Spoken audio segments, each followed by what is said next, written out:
Before, I thought that the blood only in hospital. After Mariupol, I have another opinion about it. And then in 30 minutes, this terrible attack happened. And some of the people, they even lost their lives. Like, they escaped death one time, but they found it.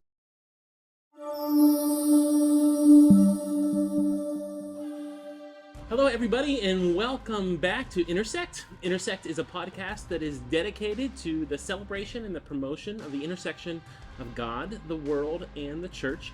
Today is Good Friday in the afternoon. It's about 4 p.m. in Kyiv, and we have a wonderful opportunity to talk with three individuals who work in the humanitarian aid field. They're also all Ukrainians. Lena, who works for the UN, Edward, who works for the UN, and Gregory, who works for NGO, just INSO. an NGO as well. So Let's start from me, and again, my name is Lena. I'm originally from Mariupol, and I moved to Kyiv 10 years ago, and now I'm working with UN, particularly with United Nations Population Fund, and we have to deal a lot with humanitarian settings and humanitarian response as well. I'm personally involved in operations support of our office and our field offices. So the main focus we are doing is the sexual reproductive health, and now we are especially focused on supporting women and girls, the most voluntary people right now, by providing a lot of support to the parental centers, for daily care centers for survivors.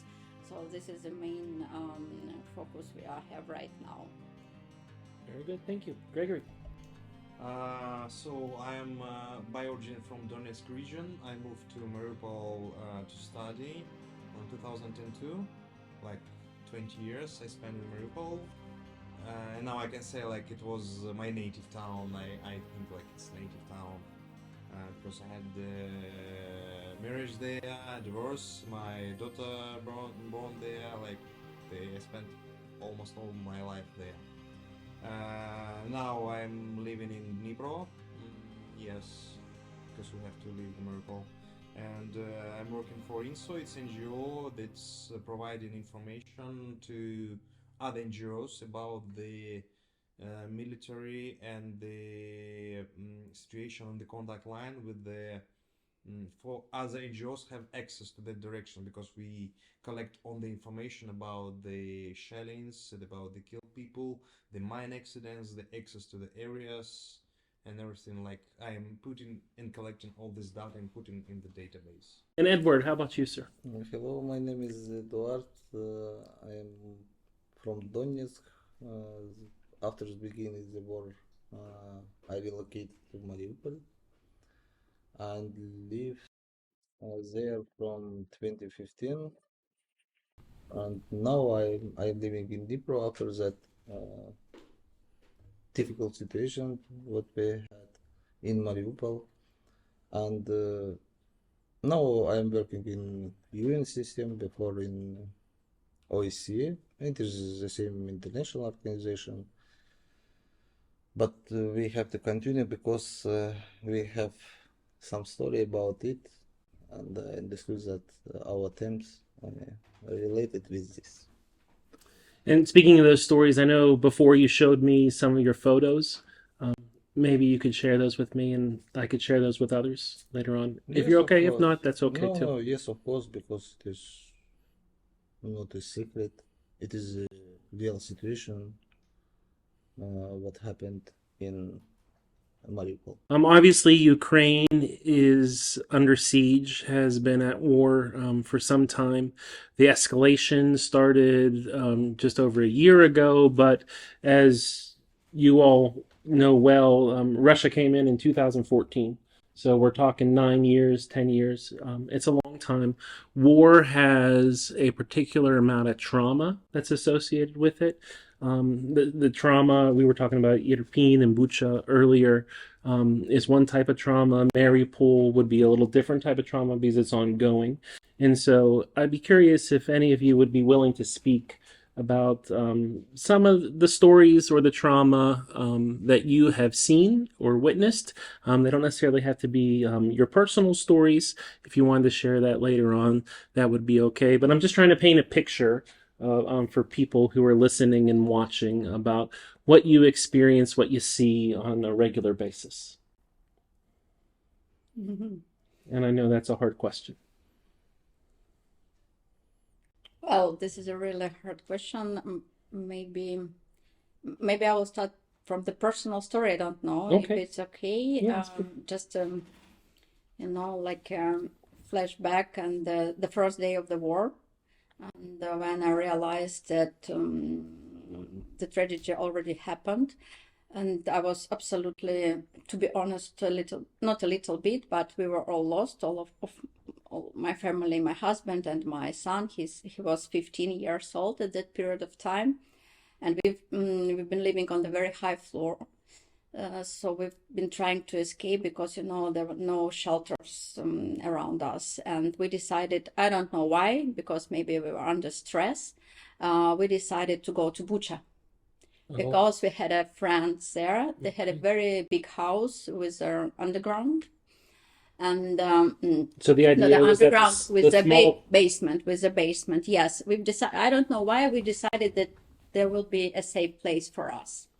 maybe it was a smaller city. Yeah, it's a smaller city, big house, basement where we can hide, because we didn't realize, the whole tragedy and the whole not a volume, but we didn't see the whole picture because of poor connection. We've been in panic, etc.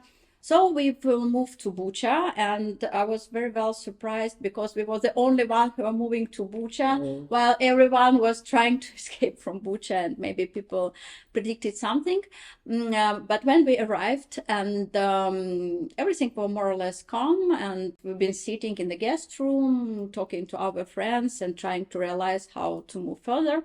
And then we've suddenly realized that very close, next to the gate of this building, there's a Hostomel airport. And then in 30 minutes, this terrible attack happened. I saw personally how this, I don't know how to call it, the warehouse where Maria was staying, it was bombing. I saw it personally in my own eyes, because when we've been running through the house to this basement, I saw the Russian helicopters, and a lot of aviation. And at one time, I thought that this is the end for us, like for humans. I told to my son and to my husband that probably we will stay here forever.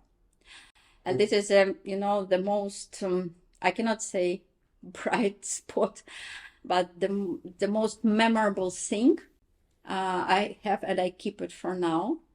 And thanks God, and thanks to my family and to my husband as well. The next day he realized that we need to escape. We need to escape from Bucha. And we've escaped 1 hour prior. All bridges were just destroyed.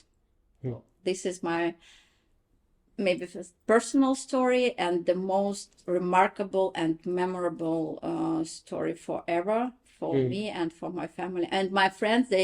We've escaped they left under occupation. Sure. And they were the Bucha was occupied until 31st of March. But thanks God, they didn't.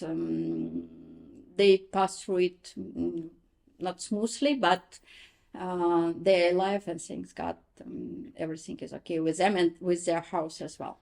And that was in the begining of the invasion. It was the 24th of February. Oh, the first day. Yes, the first day, and 25th of February, we've run away from Bucha. Okay.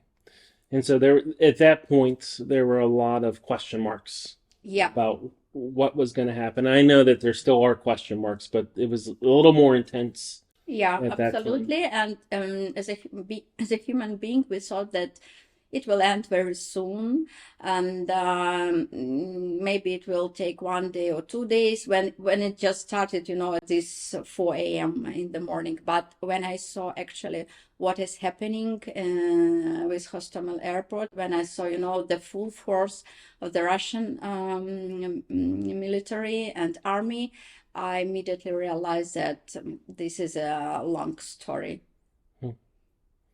And this is a real war. And another, to complement what I've already said, is that at that time I lost the connection with my family, with my parents in Mariupol.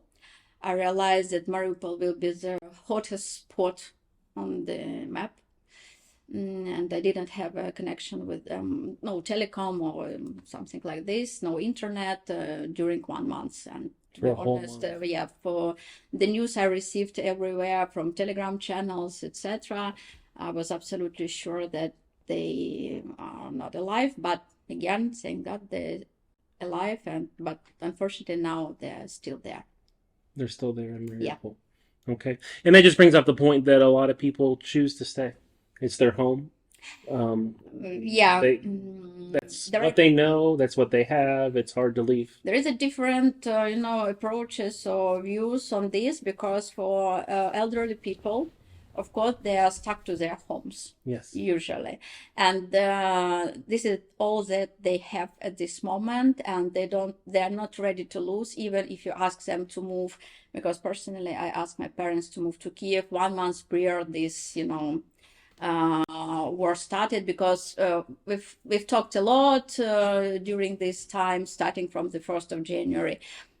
But after that, they said, no, this is our home. Thanks. It is still not safe, but it exists. And no, never. And they are trying to accept or to adopt to the new reality. So everyone should make their own choice, and this is how it goes on personally in my family.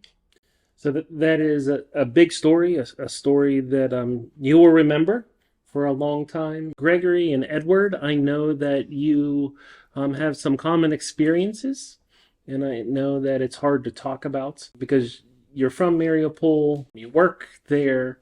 Do you mind sharing a little bit about your ongoing work, what you see there, what you have experienced, some of the challenges that you've had? Like, it will be this common story for both of us. On that period of time, yes, they were our main mistake, that we didn't leave the city, because we stayed in the city, because no one was expecting that will happen. Mariupol was very quickly surrounded from the different directions, and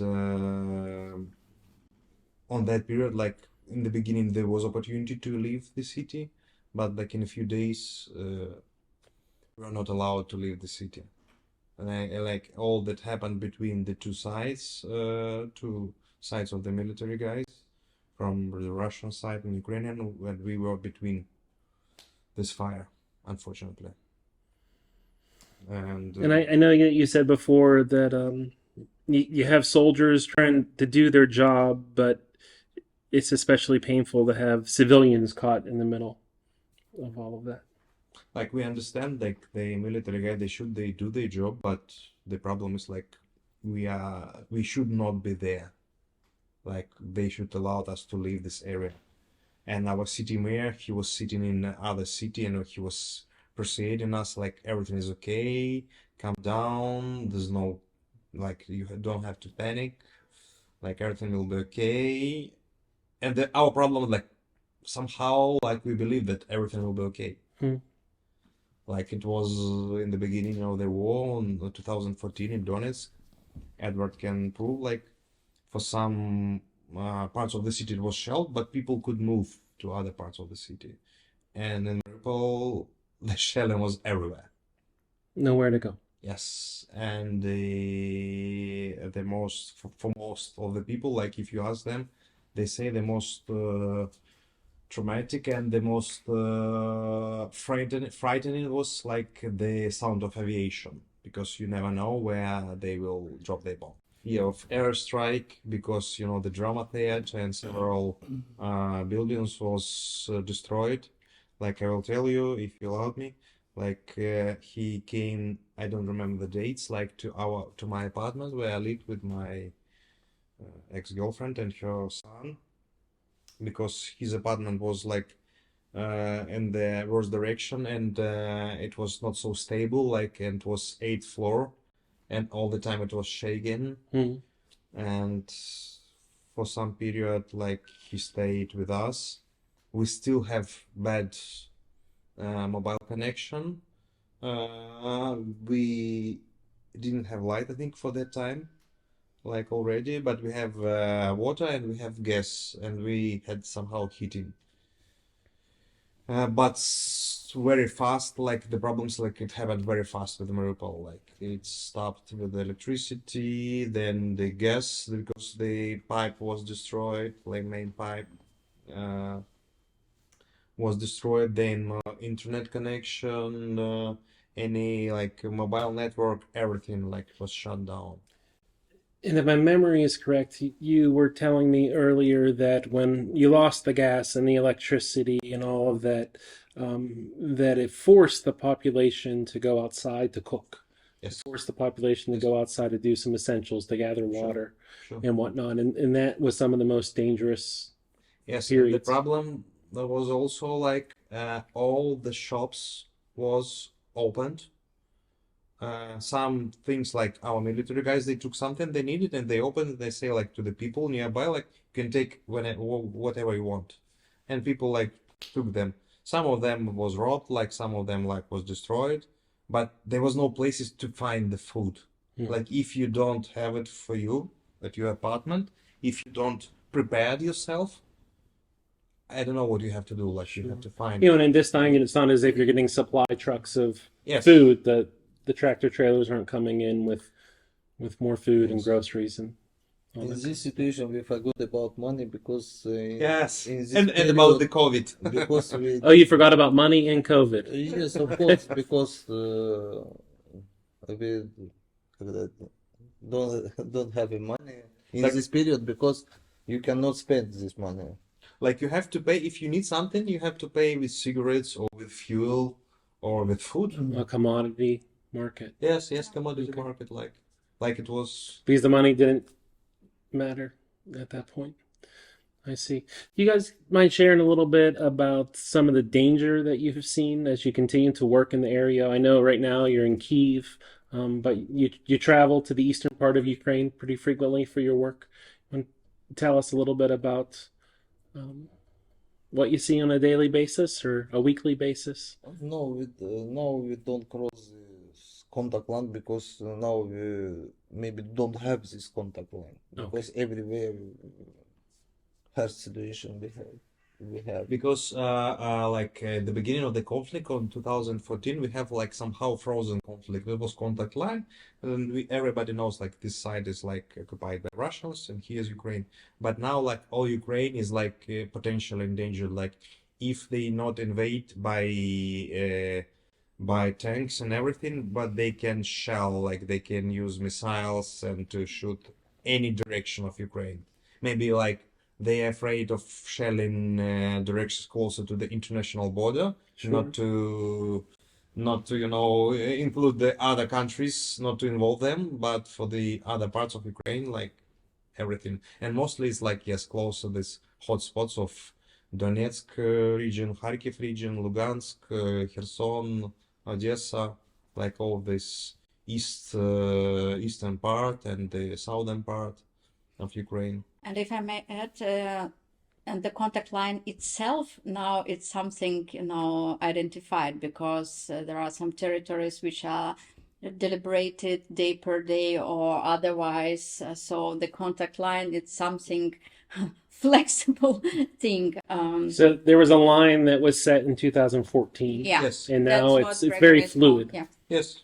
Lots of question marks that go around that, and the idea that it's vulnerable, everyone's vulnerable no matter Yes. where you are in Ukraine. And we had talked about earlier the importance of rebuilding, but also the caution of rebuilding. So Irpin is rebuilding right now, but they could be struck again by a missile at any time. And just the highlight, the vulnerability. I know when I saw the university students there yesterday, the university students say they don't meet in person anymore. It's all online because you just can't risk gathering a group to be a big target. That is there. Gregory, do you mind telling us a little bit about your tattoo? Tattoos always have a story, and your tattoo It's has a like, story. okay, my story is like to remember what happened in Mariupol because this is a symbol of Mariupol, but my idea was like I took it from internet, but like what happened, like we saw death and we escaped death. And maybe even if Mariupol will be deoccupied and rebuilt, I think like I will never live there because I know that so many people died there, and my friends and friends of my friends and people who you know, and maybe like it will stay in our memories, but it will be painful to Painful. come back. And I think what you said, if I heard you correctly, was that you don't want to go back. You don't want to go back to live there. Is that what you're saying? Okay, Sure. but you carry it with you. So, his tattoo is an anchor, a Yes. boat's anchor, and it's made of bones or backbones. It looks like a spine, Yes. just to remind of the fragility and the death that was there. And also like to mention one thing, like the problem is like for Ukrainian, for all this conflict, like some of the people that moved from Donetsk, they bought some flats in Mariupol or other cities. So like they lost their real estate in Donetsk, they lost everything in Mariupol. And some of the people, they even lost their lives. Like they escaped death one time, Oh, but they found it. Like even I know that some people like from east, from Donetsk region, they was killed in Bucha, or they was killed in Mariupol, or they was killed somewhere in other parts of Ukraine. yeah. Like you're trying to escape, but it will find you, unfortunately. It's there. That's why. And you guys have had your close calls more than once. And one more thing about blood. Because before I thought that the blood only in hospital. Oh, After Mariupol, you see it. I have another opinion about it. About blood, I'm sure. Yeah, it's one thing to see it in a clinical setting with doctors and nurses and where you're supposed to see it. Yes, for and it is very important for all people from Mariupol, from Bucha who saw this blood, and now we are thinking about it, and we have another opinion Yeah. about it.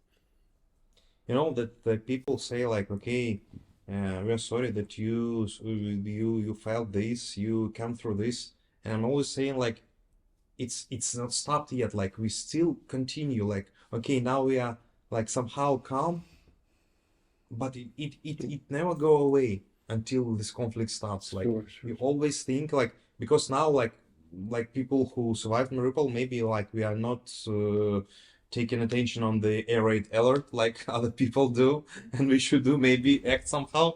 But it's like mentally you changed, you have changed. Like you are another person, and you behave. You will always behave like having these memories because you are broken a little bit, like mentally. Luckily, physically we are okay. And I'm not talking about the rest of the people Sure. who lost their limbs, who is military people, who is now surviving, and it's always painful. But No. there's many forms of injury: Sure. the heart, the mind, the body, the soul.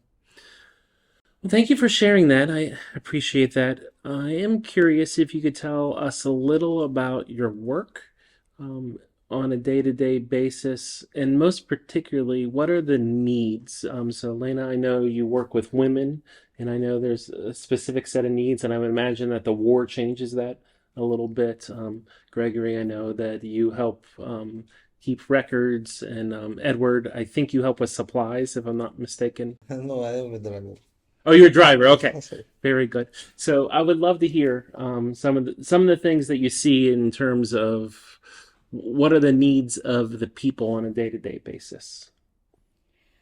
This is also, for me, it's a complicated question as well, because, as I told you before, I work for UN, but I work as a back office, as a operations support.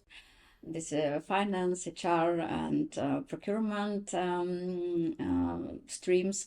But what I can see from the whole work of the agencies is that especially we have two focuses, as I told you before. This is reproductive health and the gender-based violence as well. So if we start from the reproductive health, now we see the huge demand in our prenatal centers with hospitalers, with mobile clinics, because we need to access, these areas where the doctor support is no longer possible. We are working very close to this contact line we've talked before. And we are trying to now to arrange a lot of to set up our supply chain in terms of providing ambulances, hospitalers, even maternity units. We've provided one to Izum, where this is a prenatal center on the wheels. And this sexual reproductive health kits, dignity kits, it's because the demand is really very huge. A lot of agencies are working on this, and I'm sure this story will continue. Another story is gender-based violence, because after the war started, the level of the calls we received on our hotline, they increased, I don't even know, 5 times, 10 times, because the war, everyone mentally is has a huge trauma, and these cases of this gender-based violence increased a million of times. I don't want to say it million times, but significantly. Yeah, it's a lot. And what we are doing right now, we are opening daily centers for women who can easily come with their children if they face any type of the gender-based violence. Even we have some rooms for males as well, because this gender-based violence, this is not only for women, this is also for men as well. We are opening shelters. Shelters, I don't mean these shelters which we used to Not bomb shelters. see, bomb shelters. Yes, it's just shelters again for women where they can stay for a very long time, until we are helping them to maybe to find a new job, to find themselves and to protect them. So there are a lot of work we are facing right now. We are trying to, I cannot say complete. This is a never-endless story, I think, and it will last too long. But this is the main, maybe, our streams I wanted to share with you and with everyone. I appreciate that. Thank you. So I heard two things. One, basic prenatal care.